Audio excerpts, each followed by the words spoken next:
Next natin ito, Cymar Power na CA99. Okay, all the way from Marinduque. Yan.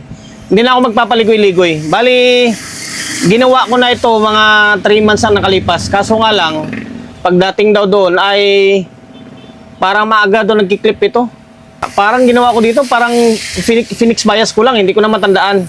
Ngayon, binalik dito sa atin kasi yung channel 2 daw, maaga daw nagkiklip or nagpo-protect. Kaya ito, may nakasalang ako EQ.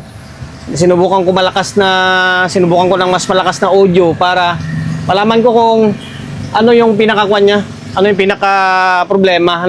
Napansin ko nga, medyo hindi nga sila sabay. Maaga itong parang kiklip. Ngayon, banatan natin. Cymar na CA99 ito, mahaba din. Yan, all the way from Marinduque. Tingnan natin kung anong nangyari, kung bakit maaga siya nagkiklip. Ito guys pasensya na kayo, medyo hindi ko pinakita sa inyo kanina. Working ito, gumagana ito. Nakuha ako, nalito ako. Akala ko nagawan ko na ng video bago ko baklasin. Yung pala sa Facebook ko lang nagawan. Yung humingi ako pasensya. Gumagana ito, working ito. Good din naman pati yung bias niya kasi naka-fix bias na ito. Ang problema nga, bakit siya nagpo-protect, di ba? Gagawin ko mamaya nito, ihambing ko na lang sa may kabila siguro. Although meron ako napansin dito, ito nakalas na nga oh. Ito. Sa may sa may base ng transistor. Kalas na yung isa, tapos yung isa open na. Para hindi gumagana yung isang base niya eh. Ito. Wala, open siya oh. Okay. Ano kanina to?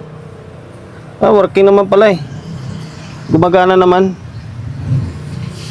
Kaso nakalas na, palitan natin to. Tapos ito pa.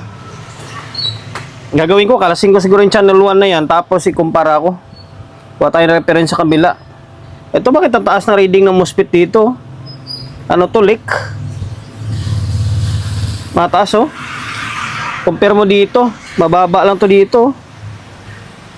Dapat ganyan lang oh. Diba? Taas. Sa may kabilang side, double check muna natin. Ay nako.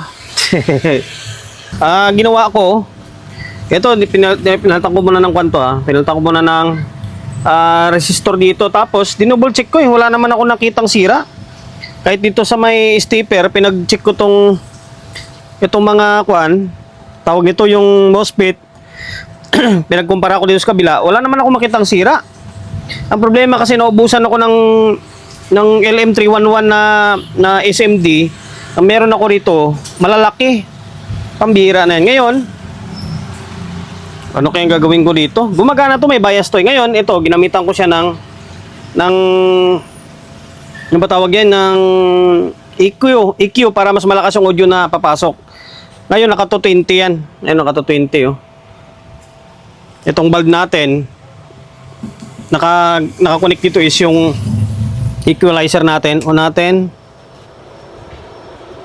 Gumagana naman siya kaso pag mag full volume ka na, siya nagpo-protect or mag-hold down yung relay. Pansinin nyo. Oh? Dahil pag namin slide, está ligado quem que dá, né? Boa ideia, mano. E juntar os nomes dessa maneira. Tipo, mete a bolsa. Baka makapirate ako. Pansinin nyo.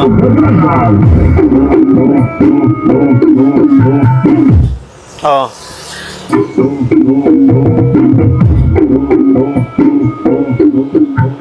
Baka nasa volume lang. Kapag tataka eh.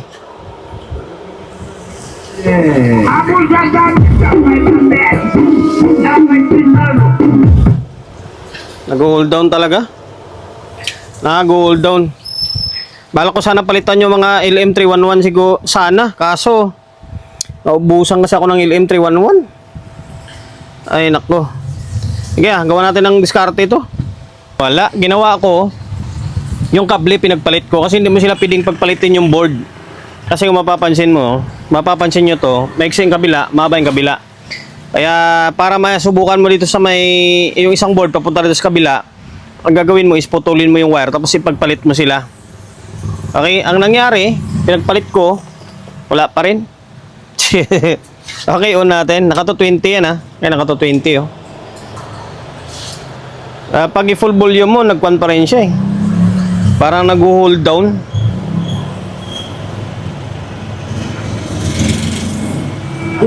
Oh. Esses são os nomes da maneira. Simplesmente abusada. Não, né? Não. Abusada. É sem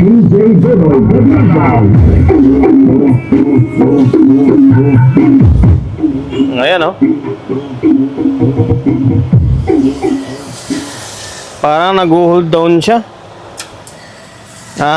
Madugo no. Pero dito sa stepper wala akong makita eh. Bahala na. Dinala ko kagabi to sa bahay.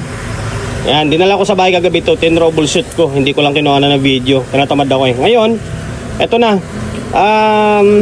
Pinagambing ko kagabi to. Siyempre, kailangan natin ng reference eh. Ngayon, meron ako nakita. Dito sa OP amp, good dito. Goods ito kasi good naman yung bias niya eh. Pantay na pantay naman. Dito sa relay, wala tayong gagalawin dyan. Dito tayo sa may stepper niya. Hindi siya nag-step. Ngayon, kaya ko nasabi na nakita ko na yung sira. Kasi ka, tin-troubleshoot ko na eh. Tapos pinagambing ko na. Ito yung channel na buo or good Ito yung nirepair natin kasi may pinaltan tayong resistor sa may base niya. Ngayon, ito yun. Ito yung stepper Stepper ito sa mga hindi nakakalam. Sa mga baguang technician. Ngayon, ito siya. Ito. Kung mapapansin nyo, meron kayong makitang diode dito. Yan, diode yan. Yan, ito diode ito. Okay, zoom in pa natin. Yan, ito diode ito. Diode ito na 20 volts na Zener. Yan. 20 volts na Zener diode. Tapos ito 20 volts na Zener diode. Yan ang isa sa nakita kong problema. Kasi halos lahat naman na-check ko eh. Na-check ko na halos lahat naman na to. Yung IC, pinag-iinang na natin yan. Tapos kinumpara ko sa may kabila, goods naman. Halos wala naman pinagkaiba. Tapos ito lang yung nakita kong problema. Pansinin nyo itong Zener Pansinin nyo.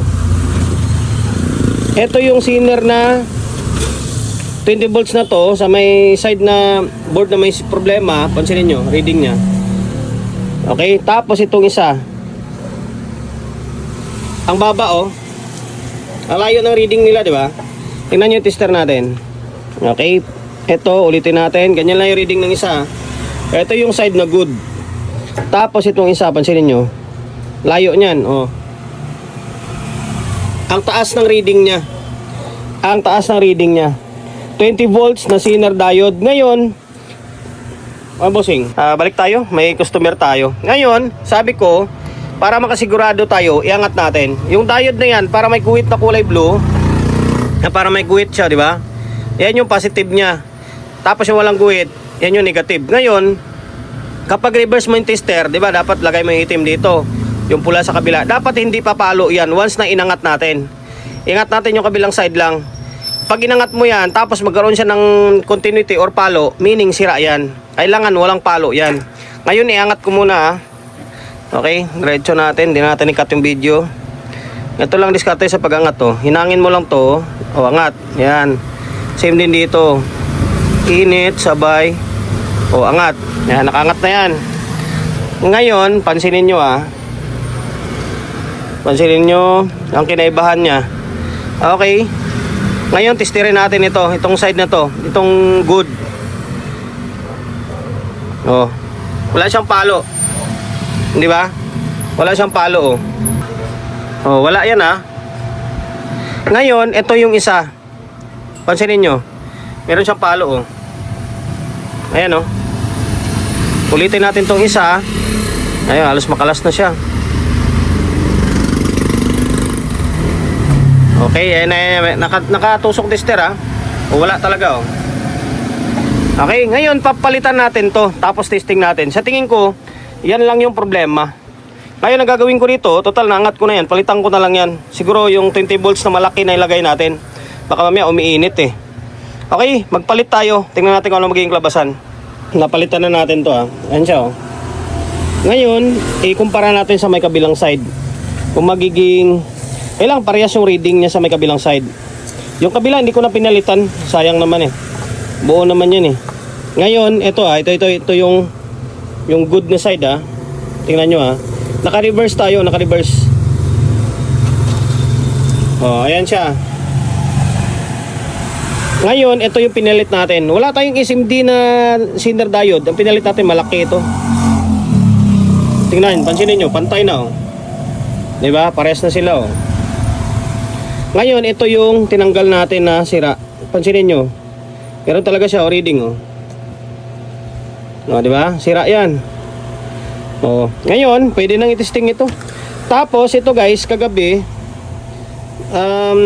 ginawa ko ay pinagpalit ko na or nilipat ko na ulit yung wire. 'Di ba? Pinagbaklas natin 'to. Kasi sinalpak natin dito sa may kabilang side. Ngayon, kailangan ko ibalik yung wire. Kailangan ko ibalik yung wire kasi hindi mo pwedeng ipagpalit yung board. Kasi sa kabilang side, walang butas. Pansinin niyo, walang butas, oh. Kaya kung saan yung may butas na 'to, doon mo talaga siya ilagay. Hindi mo siya pwedeng baliktarin. Kasi kapag ito nilagay mo din sa may kabila, paano mo may tornilyo? Kasi nga walang butas sa may kabilang side. Kaya binalik natin yung wire. Double check lang natin, baka may mali tayo. Yan, okay na.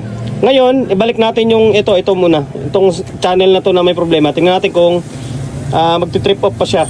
Naibalik ko na yung board, naibalik ko na siya. Yan, dito ulit sa dating pesto niya. Ngayon, yan pa rin yung equalizer pa rin natin. Naka-full pa rin yan. O, i-full na nga natin. Yan, naka-full volume yan. Kita nyo naman, na alas mag-umilaw na yung clip. Yung cellphone natin, naka-full din yan. Tapos naka 220 tayo para malaman natin kung magpo-protect pa rin or hindi. Itong bulb na to, ay itong bulb natin, yung EQ nakakabit. Yan, naka 220 tayo. Ngayon,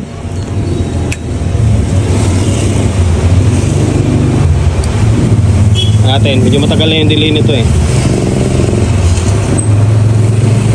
Ngayon, ito na. Kahapon, hindi natin may full volume. Ngayon,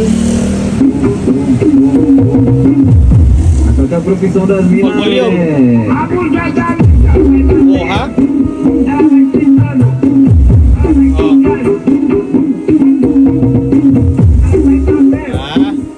Nakapiret tayo. Okay na. Nang dahil lang sa Zener diode, no? Hindi nag-i-step kasi yon, kaya pagdating sa pinaka full volume niya is naiiwan siya, magpo-protect na.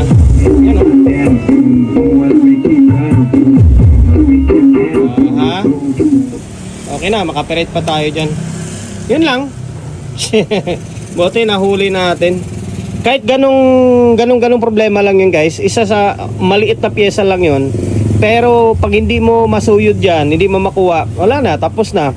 Ang hirap niyan, mangangamote ka. At the same time, hindi mo alam kung saan pupuntahan. Kasi amplifier stage natin, goods naman eh. Zener diode na 20 volts. Buti na lang may 20 volts tayo na Zener diode. Okay. Ano pa ba gagawin natin? Ibalik natin yung channel 2, tapos testing natin parehas. Naibalik na natin yung dalawang board, tapos ito, tinali ko na nga. Hindi ko lang nakuan. Hindi ko pa naputol yung cable tie. Yan, nakapwesto na ulit to. Ngayon, naka 220 ulit tayo. Tapos, meron ng dalawang speaker yan. Merong dalawang speaker. Tapos, isang input lang kasi naka-parallel mode. Yan. Yung EQ natin gumagana pa rin. Tingnan natin kung ano magiging klabasan. Sana, pero tingin ko normal na ito. Okay, on natin. Ang dahil lang dun sa Zener diode, no?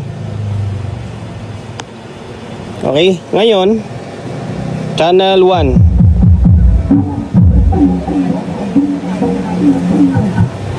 Makaperate ako eh.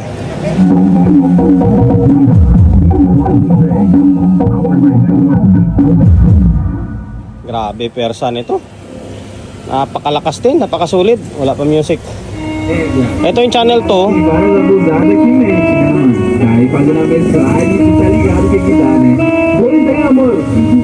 Makaperate ako eh. Antayin natin yung kalabog niya. Abusada.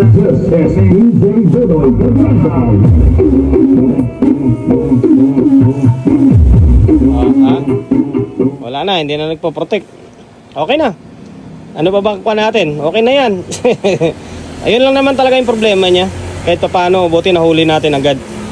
Sana nakapagbigay idea ako sa mga kapwa nating technician na baguhan lang balay nyo, ma-encounter nyo yung ganitong klaseng unit. Kung hindi man ganitong klaseng brand, ibang brand, kung kaparehas sila ng problema, check nyo, di ba? Check nyo. And then, dahil lumabot ka sa part ng video natin na ito, pakisubscribe ng YouTube channel natin. Pindutin mo yung bell button sa gilid, select mo yung all. Yan, kapag napindot mo na yan, mano-notified ka kapag meron tayong bagong upload na video. Nag-upload tayo ng video isang beses, dalawang beses kada araw. God bless and then peace atin lahat.